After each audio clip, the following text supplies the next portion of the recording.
मेरे सगे माँ बाप ही रात को मुझे नींद की गोली खिलाकर मेरे साथ वो काम करते जिसे देखकर मेरे पैरों तले से ज़मीन निकल गई। मेरा नाम यामिनी है। मैं एक गरीब परिवार से हूँ। मेरे घर में मेरे अलावा मेरे माता पिता और भाई बहन थे। मैं घर की सबसे बड़ी बेटी हूँ। मेरे दोनों भाई बहन मुझसे छोटे हैं। पिताजी इतना कमा लेते थे कि हमारे घर का गुजारा हो जाता था। हम तीनों भाई बहन पढ़ रहे थे, मगर हमारी उम्र बढ़ने के साथ साथ हमारे खर्च भी बढ़ते जा रहे थे। जैसे जैसे समय बीतता जा रहा था, महंगाई भी बढ़ती चली जा रही थी, जिसकी वजह से आज पिताजी की कमाई के पैसे खर्च के हिसाब से कम बढ़ने लगे थे, जिसकी वजह से हमारे घर में परेशानियां आती ही जा रही थी। मुझे पढ़ने का बहुत शौक था, लेकिन घर में जब से पैसों की तंगी होने लगी थी, मेरे पिताजी का कहना था कि हम पढ़ाई छोड़ दें और घर बैठे, लेकिन मैं उनकी बात मानने को कभी तैयार ही नहीं होती थी। जबकि मेरी छोटी बहन, जिसका नाम सिया था, वह तो इतनी इंटेलिजेंट भी नहीं थी, फिर भी उसके अच्छे नंबर आ जाते थे और वह अच्छे नंबरों से पास हो जाती थी। वो तो बस अपनी पढ़ाई इसलिए कर रही थी क्योंकि उसको लगता था कि उसकी अभी पढ़ाई की उम्र है, जबकि अभी उसे और कोई काम नहीं है, तो इससे अच्छा है कि वो पढ़ाई ही कर ले।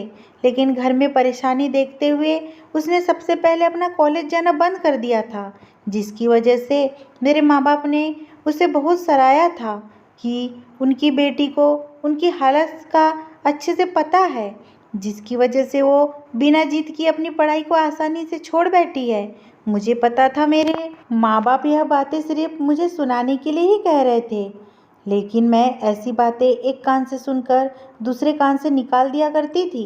मेरी छोटी बहन सिया अपनी तारीफ पर बहुत खुश हुआ करती थी। मेरे सामने बहुत इतराती थी, जिसे मैं मुंह बनाकर झटक दिया करती थी। मेरी बहन पढ़ाई छोड़ने के बाद कुछ ही दिन घर में ही रही और वह जल्द ही घर में रहते रहते बोर हो गई थी। वह तो सोच रही थी कि पढ़ाई छोड़कर घर में मज़े करेंगी, मगर ऐसा कुछ भी नहीं हुआ था, बल्कि मम्मी उसे घर के कामों में लगाए रखती थी, जिससे वो बहुत घबराती थी। अब वो अक्सर मेरे सामने शिकायत करती थी कि अब घर में वो एक काम वाली बाई बनकर रह गई है, जिस पर मैं उससे इतराकर कहती थी, कर लो मज़े, पढ़ाई तो तुम्हें ही छोड़ने की पड़ी थी। अब हम दोनों बहनें एक दूसरे को बहुत चिढ़ाते थे, लेकिन इसके बाद भी हम दोनों बहनों में बहुत प्यार था और हमारा छोटा भाई मम्मी पापा के साथ साथ हमारा भी बहुत लाडला था।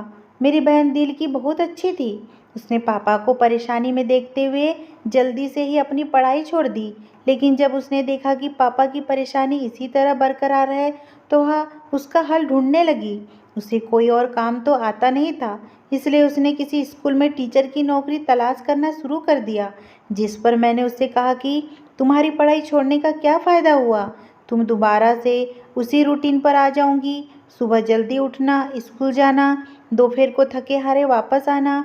मेरी बात पर उसने गहरी सांस भरते हुए कहा कि दीदी, आप कह तो ठीक रही हो, मुझे पढ़ने के लिए जाना भी इन्हीं कामों की वजह से मुश्किल लगता था। एक तो मैं घर में खाली रह रहकर मैं बोर हो गई हूँ, ऊपर से घर के काम मेरा पीछा नहीं छोड़ते। मुझे ये सारे काम करना बिल्कुल भी पसंद नहीं है, लेकिन मैं पापा के लिए उनके घर की कमाई में हाथ बटाना चाहती हूँ, ताकि मेरे कुछ कमाने से उनका फ़ायदा हो। मेरी बहन अपने माँ बाप को मुश्किल में नहीं देख सकती थी। अपनी छोटी बहन की इतनी प्यारी बातें सुनकर मैंने उसे सराहा था कि वो मुझसे छोटी होने के बावजूद भी कितना अच्छा सोचती है।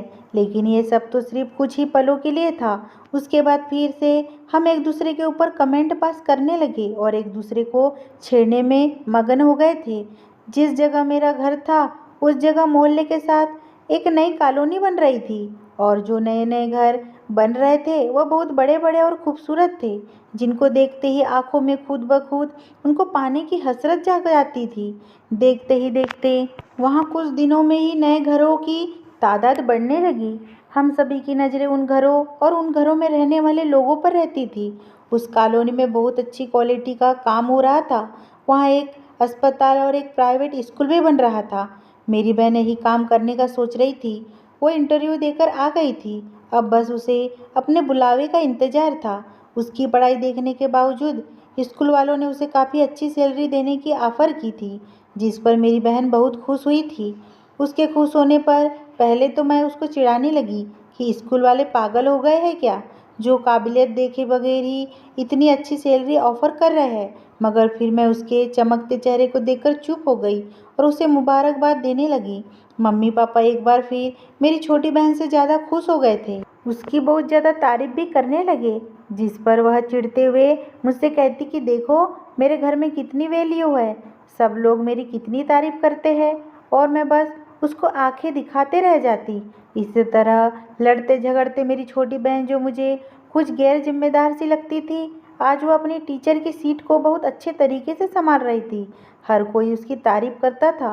उसे मिलने वाले हर महीने की सैलरी से घर की हालत पर काफ़ी अच्छा असर पड़ा था, क्योंकि उसकी सैलरी अच्छी खासी थी। जिस स्कूल में वो नौकरी कर रही थी, वहाँ मर्द और औरतें दोनों ही जॉब किया करते थे, जिसकी वजह से उसकी सबसे काफ़ी अच्छी बोलचाल थी। शुरू-शुरू में तो सब कुछ ठीक रहा, जिसकी वजह से मेरी बहन थोड़ी परेशान और उदास थी कि वह यह सब कुछ कर पाएंगी भी या नहीं। लेकिन काम पर जाने के साथ ही उसको इस काम की आदत होने लगी और वह बहुत खुश थी कि पढ़ने से ज़्यादा पढ़ाना आसान है। वह अपनी सारी सैलरी पापा के हाथ में लाकर दे देती थी, तो जैसे पापा का सीना गर्व से चौड़ा हो जाता था। सब अपनी अपनी ज़िंदगी में बहुत मस्त थे। तभी उन्हीं दिनों मुझे अपनी छोटी बहन कुछ परेशान सी लगने लगी। पहले तो मैंने इसे अपना वहम समझा कि शायद मुझे कुछ गलतफहमी हो रही है, वो थक जाती है इसलिए इतनी परेशान रहती है। सब कुछ दिन तक मैंने उसके चेहरे पर परेशानी देखी, तो मैंने उससे इसकी वजह पूछी, जिस पर पहले तो वो मुझे कुछ भी बताने से हिचकिचाती रही, लेकिन फिर मेरी ज़्यादा ज़बरदस्ती करने पर उसने मुझे बता ही दिया। उसकी आवाज़ भी मुझे परेशानी भरी लग रही थी। वो थोड़ी हिचकिचाहट का शिकार थी। उसने बताया कि उसके साथ जो लड़के काम करते हैं वह उन्हीं से परेशान है। वह उसे कुछ अच्छी आदत के नहीं लगते थे। वह उनकी मौजूदगी में खुद को बहुत बेचैन महसूस करती थी। ये सब कहने के साथ ही वह यह भी कहने लगी कि पता नहीं कुछ है भी या नहीं, या फिर वो ये सब कुछ ज़्यादा ही सोच रही है। यानी वो कंफ्यूज हो रही थी। मैंने उससे कहा कि वह ज़्यादा परेशान ना हो। अगर उसे उन सब से ज़्यादा ही परेशानी हो रही है तो वो ये नौकरी छोड़ सकती है और किसी दूसरे स्कूल में नौकरी ढूंढ ले। ऐसे अपने दिमाग पर ज़्यादा जोर न डाले और इस बात को अपने दिल से न लगाए। मैंने हर तरीके से उसे समझाने की कोशिश की और उसे तसल्ली दी, जिस पर उसने एक गहरी सांस भरी और उसने अपना सिर हिला दिया कि वह ऐसा ही करेंगी। लेकिन उसके कुछ करने से पहले ही जो कुछ हुआ वो तो हमें बेमौत ही मार गया। उस हादसे ने जैसे मुझे पछतावे के दलदल में ही धकेल दिया था। मेरी बहन ने नौकरी छोड़ने से पहले घर में मम्मी पापा से बात की थी, जिस पर मम्मी पापा बहुत परेशान हो गए और उससे नौकरी छोड़ने की वजह पूछने लगे। लेकिन सिया मम्मी पापा को नहीं बता पाई जो उसने कुछ मुझे कहा था। उसने जब मम्मी पापा से नौकरी छोड़ने की ज़्यादा ही जिद की तो उन लोगों ने कहा कि ठीक है, जैसे तुम्हारा दिल करे वैसा ही करो, उन्हें कोई परेशानी नहीं है। जिससे मेरी बहन बहुत खुश हो गई। उसने सोचा कि वह जल्द ही उस स्कूल को छोड़कर दूसरे स्कूल में नौकरी तलाश कर लेंगी, चाहे वहाँ उसकी सैलरी थोड़ी कम ही क्यों ना हो, लेकिन वहाँ तो सुरक्षित तो होगी। अभी मेरी बहन ने नौकरी छोड़ी भी नहीं थी कि पापा की तबीयत बहुत खराब हो गई और वो सब काम छोड़कर घर में रहने लगे। अब घर का सहारा सिर्फ मेरी छोटी बहन ही थी, जिसकी वजह से उसने इसको छोड़ने से पहले तसल्ली से काम लिया और यह उसकी सबसे बड़ी गलती थी। और वो जिन हादसों का शिकार थी, उसका दिल जिस वजह से डरा रहता था, वह सब कुछ सच साबित हुआ। वह अपनी इज्जत गंवा बैठी। उसके साथ स्कूल में ही किसी ने उसकी इज्जत के साथ खिलवाड़ किया, जिसकी वजह से वह लगभग पागल सी हो गई। जिस दिन उसके साथ ये सब कुछ हुआ उस दिन वह घर वापस नहीं लौटी। मैंने पापा से कहा तो उन्होंने कहा कि आ जाएंगी, कभी कभी थोड़ी देर सवेर तो हो ही जाती है, किसी काम में लग गई होगी। लेकिन मुझे लगा कि अब ज़्यादा ही देर हो चुकी है, तो मैंने अपने छोटे भाई को साथ लिया और उसके साथ स्कूल की तरफ चली गई। मुझे मम्मी और पापा पर हैरानी भी हुई थी। वो दोनों ज़्यादा ही लापरवाही से काम ले रहे थे। स्कूल पहुंचे तो वहाँ सिर्फ गेट पर गार्ड बैठा हुआ था, बाकी पूरा स्कूल खाली हो चुका था। उसे मेरी बहन के बारे में कुछ भी पता नहीं था। मैंने गार्ड से स्कूल के अंदर जाने की इजाज़त ली और अंदर जाकर सारा स्कूल छान मारा, लेकिन एक जगह वह मुझे सिसकती हुई मिल ही गई। उसकी हालत देखते ही मेरी आंखें फटी की पटी रह गई। मैंने जल्दी से उसके पास पड़ी एक चादर से ढक दिया। उसकी हालत बहुत ख़राब हो रही थी। मेरे होश उड़ चुके थे। मैंने जल्दी से पापा को फ़ोन करके उन्हें स्कूल में आने को कहा, जिससे वह भी घबराकर जल्दी से स्कूल आ गए। हम लोग जैसे तैसे करके उसे अस्पताल लेकर गए। उस अस्पताल लेकर हमें बहुत सी परेशानी का सामना करना पड़ा। मेरी बहन अपने साथ हुए इस हादसे को कबूल नहीं कर पा रही थी। वह तो एक जिंदा लाश की तरह हो गई थी और हम सब घर वालों का भी बहुत बुरा हाल था। सभी जैसे एक दूसरे से नजरें चुराए फिर रहे थे। हमने इस बात की खबर किसी को होने नहीं दी थी, मगर ऐसी खबर तो छुपाए नहीं छुपती। हमारे लाख ना चाहने के बावजूद भी लोगों को धीरे धीरे सब कुछ पता चल गया। हम सिया को अस्पताल से घर तो ले आए थे, लेकिन उसकी हालत बहुत ख़राब थी। वो तो जैसे पागल ही हो गई थी। किसी को भी अपने पास नहीं आने देती थी। कोई उसके कमरे में भी जाता तो वह चीखने चिल्लाने लगती थी। मैं उसकी इस हालत का जिम्मेदार अपने माँ बाप को समझती थी। मुझे अपने माँ बाप बहुत मतलबी और लालची महसूस हो रहे थे, जो पैसों के दलदल में धंस गए थे। जैसे जैसे आस पड़ोस के लोगों को मेरी बहन के साथ हुए हादसे के बारे में मालूम हो रहा था, वैसे ही लोगों की कड़वी कड़वी बातें बढ़ने लगी। हम किसी से नज़र तक मिलाने के काबिल नहीं रहे थे, बल्कि हम तो घर से बाहर तक निकलने के काबिल नहीं रहे थे। मम्मी पापा तो अपनी बेटी की हालत देखकर बहुत गुमसुम रहने लगे थे। पापा ने खुद के ठीक होने के बावजूद भी घर से बाहर निकलना बंद कर दिया था। वो कहीं जाकर कोई भी काम करने के लिए तैयार नहीं थे। इससे धीरे धीरे घर में भूखे रहने की नौबत आने लगी। दूसरी तरफ मेरी बहन का इलाज भी चल रहा था, क्योंकि वह हर वक्त अपने आप को किसी न किसी बहाने से मारने को तैयार रहती थी। कोई उसके पास रुककर भी उसकी देखभाल नहीं कर सकता था, क्योंकि उसे किसी की मौजूदगी बर्दाश्त नहीं थी और सबको मारने को दौड़ती थी। इसलिए उसे हर वक्त नींद में ही रखने की कोशिश की जाती थी। अपनी बहन की हालत देखकर मैं खून के आंसू रोती थी। कुछ दिन बाद जब मेरी बहन को डॉक्टर के पास लेकर जाना था, तो मैंने पापा को इस बारे में याद दिलाया कि सिया को आज डॉक्टर के पास लेकर जाना है। पापा मुझसे नज़रें चुराते हुए बोले कि अब तो उसे डॉक्टर के पास नहीं लेकर जाएंगे। वक्त गुजरने के साथ साथ वो खुद ब खुद ठीक हो जाएंगी। मैंने उनकी बात सुनकर सिर हिला दिया और कहा कि ठीक है, मैं उसे खुद डॉक्टर के यहाँ पर ले जाऊंगी। पापा आगे से मुझ पर गुस्सा करने लगे, लेकिन मैं जीत करके अपनी बहन को अस्पताल लेकर जाने लगी। मम्मी भी मेरे साथ चलने लगी। मेरी बहन की हालत देखते ही उसे अस्पताल में एडमिट कर लिया गया। मेरी बहन किसी को भी नहीं पहचानती थी। मुझे तो ऐसा लगता था जैसे वक्त गुजरने के साथ साथ उसकी तबीयत में सुधार होने के बजाय बल्कि और बिगड़ती जा रही थी। वो बहुत डरी सहमी रहने लगी थी, जिससे मेरी परेशानी बढ़ती ही जा रही थी। मैं उस वक्त खुद को बहुत अकेला महसूस कर रही थी। मम्मी मेरे साथ तो थी, लेकिन मुझे ऐसा महसूस होता था जैसे वह अपनी बेटी की तकलीफ को महसूस नहीं कर पा रही। जैसे मैं अपनी बहन को दर्द में देखकर तड़प रही थी। उनके जज्बात मुझे अजीब से लगते थे, लेकिन मैं सोचती थी कि शायद सदमा इतना बड़ा है, यह उसी सबका रिएक्शन होगा। मेरी बहन घर के किसी भी मेंबर को देखती तो ज़ोर ज़ोर से चीखने लगती थी। उसको देखकर मेरी आंखों में आंसू आ जाते थे और मैं उसे अपने सीने से लगाकर तसल्ली भी नहीं दे पाती थी कि मैं उसके साथ हूँ और वो ठीक हो जाएंगी, तो हम दोनों मिलकर उसके मुजरिम को सजा देंगे।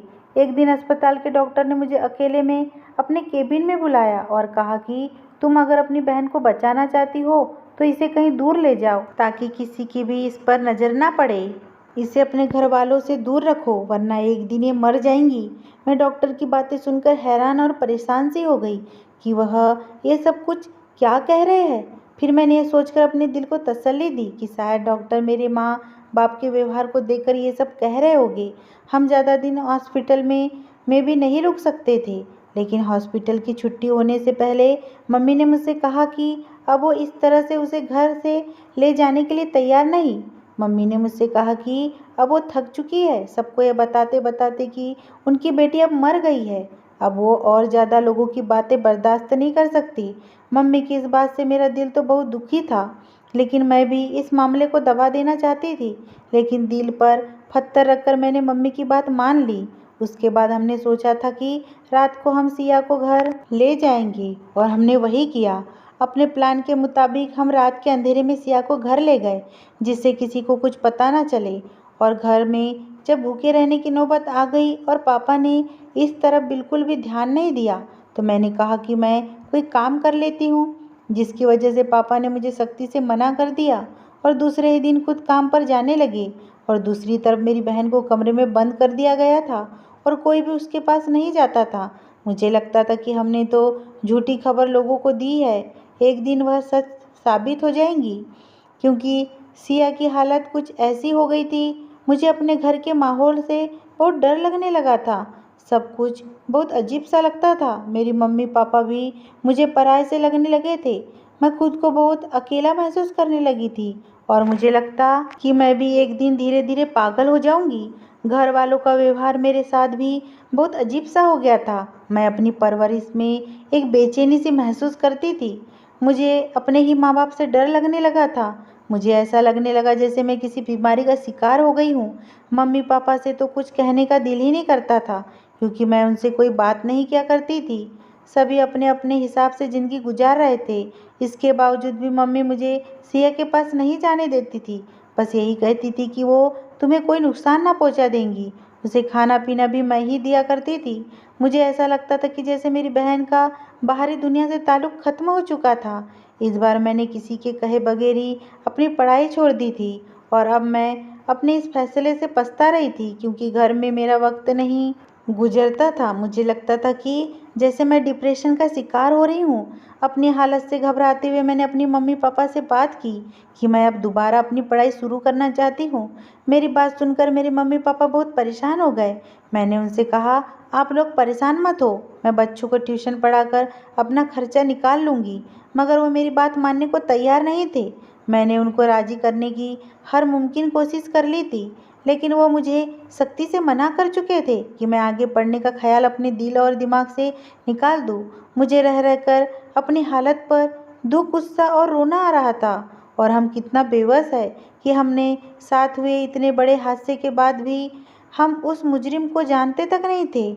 उसे उसके गुनाह की सज़ा देना तो बहुत की दूर की बात थी। मेरी बहन जिस स्कूल में पढ़ाने क्यों नहीं जा रही है, उन्होंने उसकी कोई खबर भी लेने की कोशिश तक नहीं की थी। मैंने पापा से कहा कि पापा, हमें उस स्कूल और स्कूल के टीचर पे केस करना चाहिए। पर पापा ने तो मुझे गुस्से से डांटते हुए कहा कि अपनी जुबान बंद रखो, और यह भी कहा कि मैं उनकी ज़िंदगी की मुश्किलों को और ज़्यादा ना बढ़ाऊँ। मुझे ऐसा लगने लगा था जैसे वो मेरी छोटी बहन से तो नफरत करने ही लगे थे, लेकिन साथ साथ मुझसे भी नफरत करने लगे हैं। हालांकि सिया के साथ हुए हादसे में सिया का कोई कसूर नहीं था, बल्कि वह तो बेचारी अब भी बहुत तकलीफ से जूझ रही थी। उसे हर तरफ से ताने और कड़वी बातें ही सुनने को मिल रही थी, जिन्हें अब वो समझ नहीं सकती थी। उस हादसे के बाद से तो वो पागल सी हो गई थी।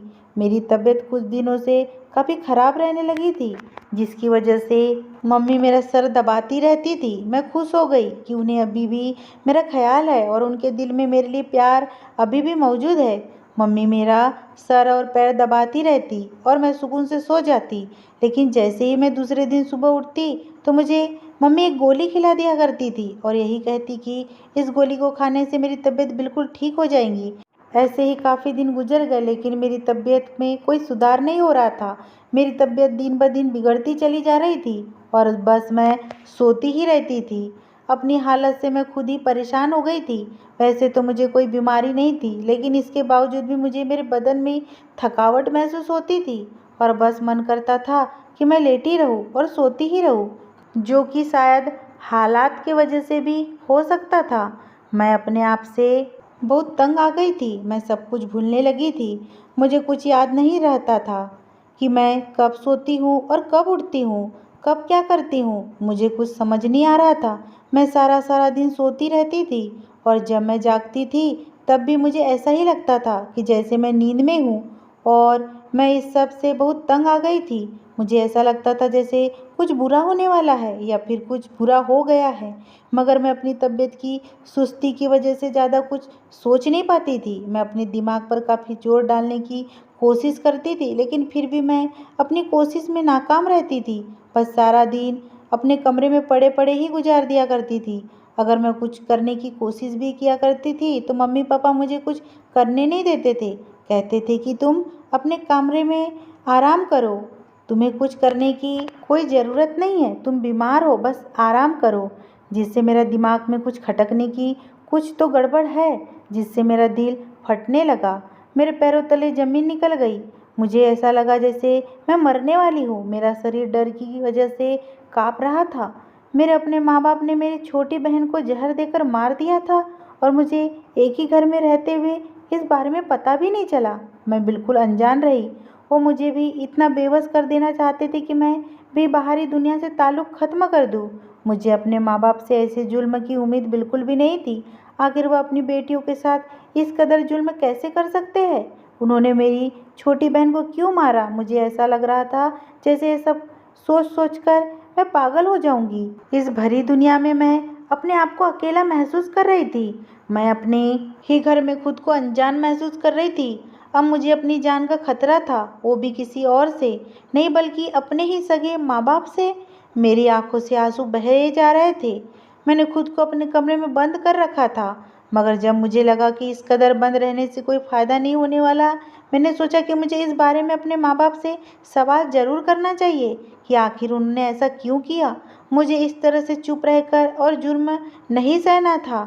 मैंने बहुत हिम्मत करके अपने माँ-बाप का सामना किया और मैं उनके सामने खड़ी होकर उनसे सवाल पर सवाल करती चली गई।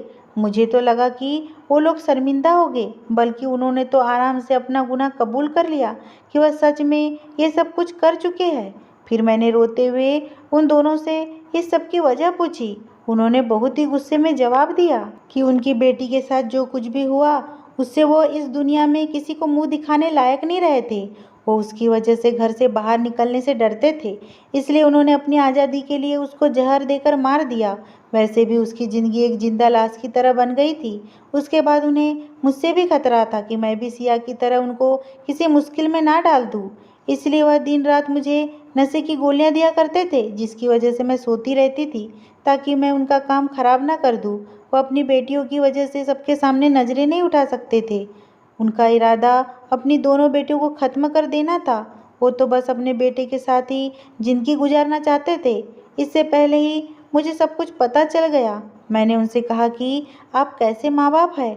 आपके सीने में दिल की जगह पत्थर है। आपकी बेटी जिसके साथ अत्याचार हुआ, आप उसके अत्याचार का बदला लेने के बजाय उसकी ही जान के दुश्मन बन गए। और मेरे साथ तो ऐसा कुछ भी नहीं हुआ जैसे सिया के साथ हुआ था। फिर आपने लोगों ने मेरे साथ ये सब कुछ क्यों किया? मुझे भी एक लड़की होने की वजह से आप मुझे इस ज़िंदगी से दूर कर रहे थे। आप लोग तो माँ-बाप कहलाने के लायक ही नहीं हो। आप दोनों हमारे दुश्मन हैं। सबसे ज़्यादा तो आप मेरी छोटी बहन के दुश्मन हैं। वो बेचारी तो आप लोगों के साथ देने के लिए कुछ भी करने को तैयार हो जाती थी, और आप लोगों ने उसकी अच्छाई का ये सिला दिया, उसको जान से ही मार डाला।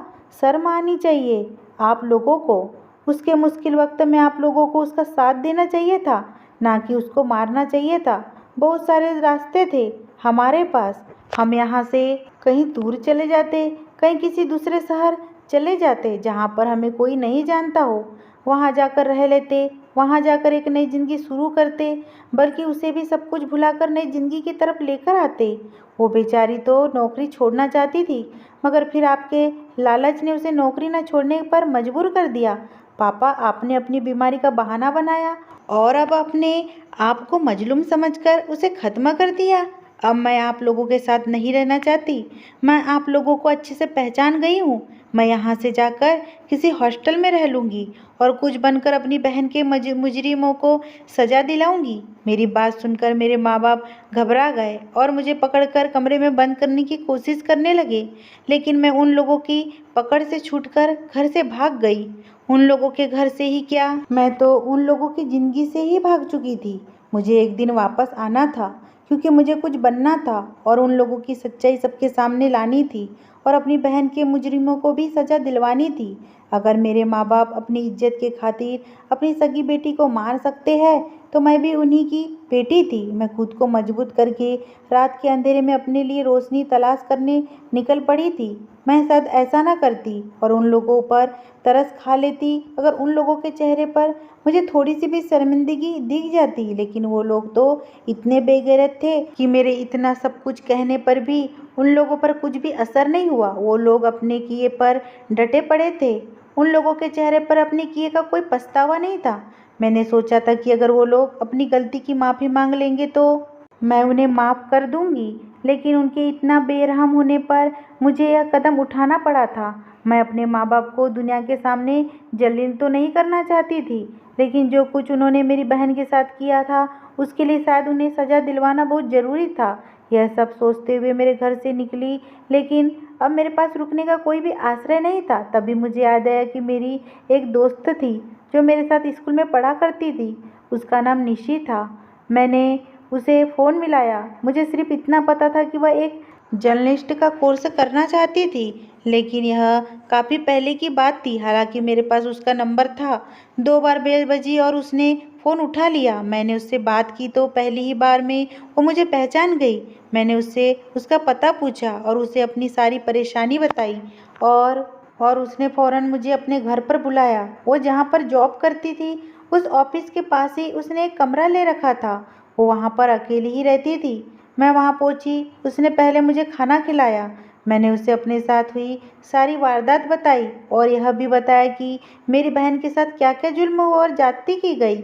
यह सब सुनने के बाद उसने मुझसे कहा कि मैं तुम्हारी मदद ज़रूर करूँगी। उसका कोई दोस्त विजय पुलिस ऑफिसर था। वह अगली सुबह मुझे विजय के पास ले गई और विजय के सामने बैठाकर अपनी सारी बात बताई। विजय ने फौरन ही अपने साथियों के साथ लेकर मेरे घर पर धावा बोल दिया। मेरे माँ बाप को मेरे द्वारा दी गई बयान की वजह से अरेस्ट किया गया। उसके बाद विजय ने अपने बड़े अफसरों से बात की और एक भारी पुलिस का दस्ता बुलाकर उसी स्कूल पर रेड डाली। उस स्कूल के सारे आरोपी टीचर्स को जेल की सलाखों के पीछे डाल दिया गया और कुछ कार्रवाई के बाद स्कूल को पूरी तरह से बंद कर दिया गया। मेरे माँ बाप को भी मेरी बहन को मारने और मुझे मारने की कोशिश करने के जुर्म में 10 साल की सज़ा हुई।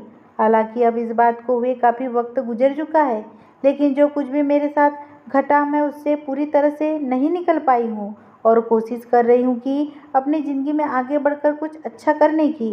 और आप लोगों से मैं बस यही कहना चाहती हूँ कि अगर कभी आपके साथ कोई जुर्म हो या आपके अपनों के साथ कुछ गलत हो तो झूठी इज्जत और शान के खातिर उनके साथ गलत ना करें। हमेशा न्याय के लिए लड़े और जीते।